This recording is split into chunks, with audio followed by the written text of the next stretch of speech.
अस्सलाम वालेकुम नाजरीन, मैं हूं आपका मेज़बान ज़मीर हुसैन। ज़मीर प्रोग्राम ज़मीर के वास्तेदार नाजरीन, जैसा कि आपको मालूम है आज पूरी दुनिया के अंदर जो है मज़दूरों का आलमी दिन मनाया जा रहा है। और इस आलमी दिन में मज़दूरों को खराज तहसीन पेश किया जा रहा है, जिस तरह वो पूरी दुनिया में अपना किरदार अदा करते हैं। और ख़ासकर मुल्क की तमीर व तरक्की में वो रीढ़ की हड्डी की हैसियत रखते हैं, क्योंकि ऊंची ऊंची इमारतें, ऊंची ऊंची बिल्डिंग्स जितनी भी आप देखते हैं उनमें मज़दूरों का हाथ होता है। और उसके अलावा जो जितनी भी दुनिया ने तरक्की की है उसमें मज़दूरों का 100% हाथ रहा है।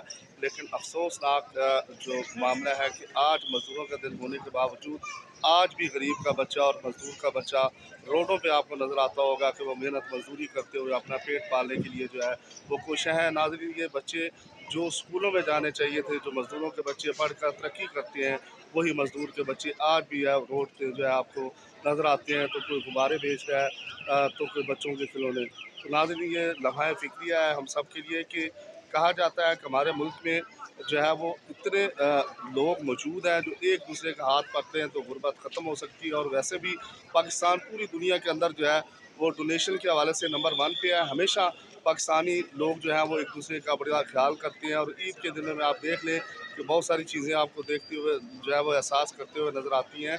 तो मेरी रिक्वेस्ट ये है कि गुर्बत ख़त्म करने के लिए हम तमाम पाकिस्तानी एक दूसरे का हाथ थामें, तो मुल्क में बेहतरीन तरक्की की जानिब जो है मज़ीद बढ़ सकता है। तो गरीब का बच्चा आज भी जो है वो रोड्स पे है, तो इनका भी ख्याल कीजिए और सोचिएगा ज़रूर कि जो बच्चे स्कूल जाने के लिए जिनको जाना चाहिए वो आज भी रोड्स पे हमें नज़र आती हैं।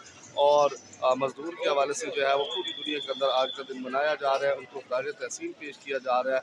लेकिन उनके हकूक़ के लिए जो है अमली जो है मज़ीद इक़दामात की ज़रूरत है, ताकि जो मज़दूर है वो ईज़ी हो के अपना